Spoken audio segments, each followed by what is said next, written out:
సాక్ష్యం ఏంటంటే పోయిన వారం వచ్చాను ఇక్కడికి. టెంట్ అటు వెళ్ళిపోయి మంచిగా లేకుండా ఉండేదాన్ని బెదర్ తీసుకొచ్చిండు ఇక్కడికి. తీసుకొచ్చినప్పుడు మా భర్త కూడా టెంట్ అటు వెళ్ళిపోతున్నావు కావాలని చేస్తున్నావు అని మా ఇంటికాడ వదిలిపెట్టిపోయిండు. సంవత్సరం నుంచి అట్లా ఉన్నప్పుడు ప్రేయర్ చేయటం జరిగింది. దేవుడు స్వస్థపరిచాడు.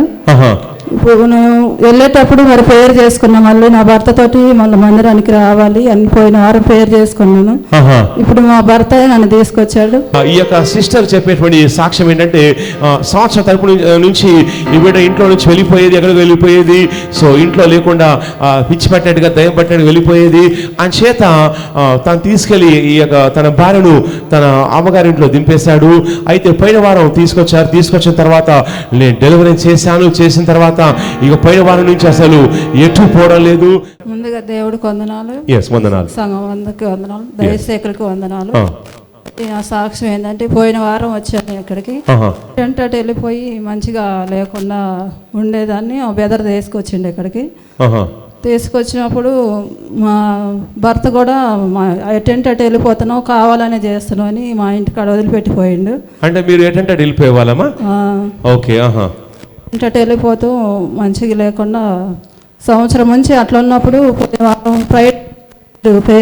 ప్రేయర్ చేయటం జరిగింది. దేవుడు స్వస్థపరిచాడు. ఇప్పుడు నేను వెళ్ళేటప్పుడు మరి ప్రేయర్ చేసుకున్నా, మళ్ళీ నా భర్తతోటి మళ్ళీ మందిరానికి రావాలి అని పోయిన వారం ప్రేయర్ చేసుకున్నాను. ఇప్పుడు మా భర్త నన్ను తీసుకొచ్చాడు. మీ భర్త తీసుకొచ్చాడు? మీ ఇద్దరు కలిసి వచ్చారు. లాస్ట్ వీక్ డెలివరీ చేసిన తర్వాత ఎట్లా ఉందమ్మా? అప్పటి నుంచి ఎలా ఉందమ్మా పరిస్థితి? అప్పటి నుంచి ఎటు వెళ్ళిపోలేదు అయ్య గారు, మంచిగా ఉంది. అటు నుంచి వెళ్ళిపోలేదు. భర్త ఎక్కడ ఉన్నారండి? భర్త గారు రండి, భర్త రండి, దయచేసి రండి. ఎస్, ఎందుకంటే ఈ యొక్క సిస్టర్ చెప్పేటువంటి సాక్ష్యం ఏంటంటే సంవత్సరం తరపు నుంచి ఈ బిడ్డ ఇంట్లో నుంచి వెళ్ళిపోయేది, ఎక్కడికి వెళ్ళిపోయేది, సో ఇంట్లో లేకుండా పిచ్చి పట్టినట్టుగా దయ్యం పట్టినట్టు వెళ్ళిపోయేది. అని చేత తను తీసుకెళ్లి ఈ యొక్క తన భార్యను తన అమ్మగారింట్లో దింపేశాడు. అయితే పోయిన వారం తీసుకొచ్చారు. తీసుకొచ్చిన తర్వాత నేను డెలివరీ చేసిన తర్వాత ఇక పోయిన వారం నుంచి అసలు ఎటు పోవడం లేదు. ఎస్, భర్తకు మైక్ ఇవ్వండి. ఎస్, రైట్ బ్రదర్, చెప్పండి ఇప్పుడు ఎలా ఉందండి చెప్పండి. అమ్మాయికి 1 year నుంచి బాగా లేకుండా ఉంటుండే. 1 year నుంచి బాగా ఏమైందండి? 1 year నుంచి ఆమెకి మానసికంగా బాగా లేకుండా ఎటంటే వెళ్ళటం, అంటే చెప్పకుండా అట్లాగే వెళ్ళిపోయేది. కుటుంబాన్ని పట్టించుకోకుండా, 2 పిల్లలు ఉన్నారు మాకు, వాళ్ళని కూడా పట్టించుకోకుండా, వంట చేయకుండా ఆమె ఇష్టంగా తిరుగుతుంటే కొన్ని రోజులు నేను కూడా దేవుణ్ణి నమ్ముకునే ఉన్నాము. కానీ ఆమె కావాలనే చేస్తుంది అనుకుంటుండే వాళ్ళని. కానీ పోయినసారి లైవ్ అంటే వాళ్ళ బెదరు ఆమె వచ్చింది, మేము లైవ్ చూస్తానే ఉన్నాం ఇంటికాడ.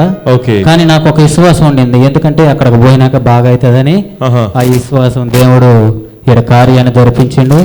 వారం నుంచి మంచిగానే ఉంది. ఈ రోజు మేమిద్దరం రావటం జరిగింది. వారం నుంచి ఆ బిడ్డ బాగానే ఉంది, ఇంట్లో నుంచి పోవడం లేదు, వంట చేయకుండా, ఇల్లు చూడకుండా, పిల్లలు వదిలేసి పోవడం లేదు. అవునండి, అవును. వారం నుంచి ఏం జరుగుతుంది చెప్పండి? డెలివరీ చేసిన తర్వాత ఇంట్లోనే ఉంటుంది, మంచిగా ఉంటుంది, సమాధానంగానే ఉంటుంది. వావ్, పోయిన వారం వచ్చారు. నేను ఇదే లైవ్ లో ఇదే స్టేజ్ మీద నేను డెలివరీ చేశాను. ఈ బిడ్డ నుంచి దయ్యం బయటకు వచ్చేసింది, వాంతులు చేసుకుంది. ఇక అప్పటి నుంచి ఈ బిడ్డ ఇంట్లో వదిలేసిపోవడం కానీ, ఇంట్లో చెప్పేట్టుకుని వెళ్ళిపోవడం కానీ లేదు. ఆ దురాత్మ విడిచేసి వెళ్ళిపోయింది. ఈ బిడ్డకు స్వస్థత, విడుదల కలిగింది. దేవుడు బిడ్డను బేతల్ టవర్లో సందర్శించాడు. బేతల్ టవర్ 2 చేతులు జోడించి గట్టిగా ఉత్సహించి ఉల్లయించి గట్టిగా చప్పళ్ళు కొడుచు ప్రభువు చెల్లిస్తూ గట్టిగా హల్లెలూయా అని చెప్పండి. చెప్పండి గట్టిగా హల్లెలూయా. మీకేమనిపిస్తుందండి? భర్తగా మీకు భార్య చెప్పకుండా వెళ్ళిపోతే ప్రతిసారి వెతకాలంటే భర్తకు ఇబ్బంది అవుతుంది, చాలా ఇబ్బంది. అవునా? వెళ్ళిపోయిందంటే ఎవరితో వెళ్ళిపోయిందో ఏంటో అని ఎన్నో ప్రశ్నలు వస్తూ ఉంటాయి. అవునండి, ఇప్పుడు మీకు ఎలా ఉందండి? బాగుంది. ఒకసారి పెనాయిల్ కూడా తాగింది, చచ్చిపోవాలని. ఫినాయిల్ కూడా తాగింది. దేవుడు ఆపదను చెప్పించిండు. దేవుడు వాగ్దానం ఇచ్చిండు, మాకు వాగ్దానం నెరవేర్చిండు. మీ ద్వారా స్వస్థత పొంది బాగా అయింది అయ్యగారు. వావ్, ఈ బిడ్డ ఫినాయిల్ తాగిందంట. వెళ్ళిపోయేటువంటి అంటే విడిచిపోయి అట్లా వెళ్ళిపోయేటువంటి భార్యలో ఉన్నటువంటి ఆ దురాత్మ విడిచేసి వెళ్ళిపోయింది. ఈ బిడ్డకు సంపూర్ణ స్వస్థ విడుదల కలిగింది. దేవుడు కార్యం చేశారని బట్టి మహిమ చెల్లిస్తూ గట్టిగా హల్లెలూయా అని చెప్పండి. హల్లెలూయా అని చెప్పండి. ఎస్ బ్రదర్, మీకు ప్రవచనం ఇస్తాను చెప్పాను ఇందాక. ఆత్మలో చూసినప్పుడు నాకు పరిశుద్ధాత్మ దేవుడు సెలవిస్తున్నాడు, మీ కుటుంబానికి ఒక ఆశీర్వాదం రాబోతుంది.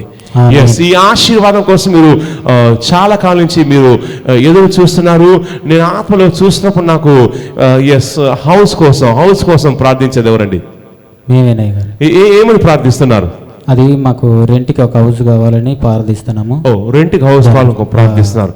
ఓన్ హౌస్ వద్దా? ఓన్ హౌస్ ఆంధ్రాలో ఉంది అయ్య గారు. ఓన్ హౌస్ ఆంధ్రాలో ఉంది. ఇక రెంట్ కోసం కావాలని కోరుకుంటున్నారు. అదే నేను ఆశీర్వాదం చూస్తున్నాను. వారు ఏ ఇంటి కోసం అయితే చూస్తున్నారో ఆ ఇల్లు మీకు దొరకబోతుంది. దేవుడు మిమ్మల్ని బహుబలంగా దీవించబోతున్నాడు. ఆ ఇంట్లో మీకు శాంతి, సమాధానం, నెమ్మది ఉండబోతుంది. మీరు ఇంకో సాక్ష్యంతో రాబోతున్నారు. దేవుడు మిమ్మల్ని బహుగా దీవించునుగాక. Amen, amen, amen. God bless you.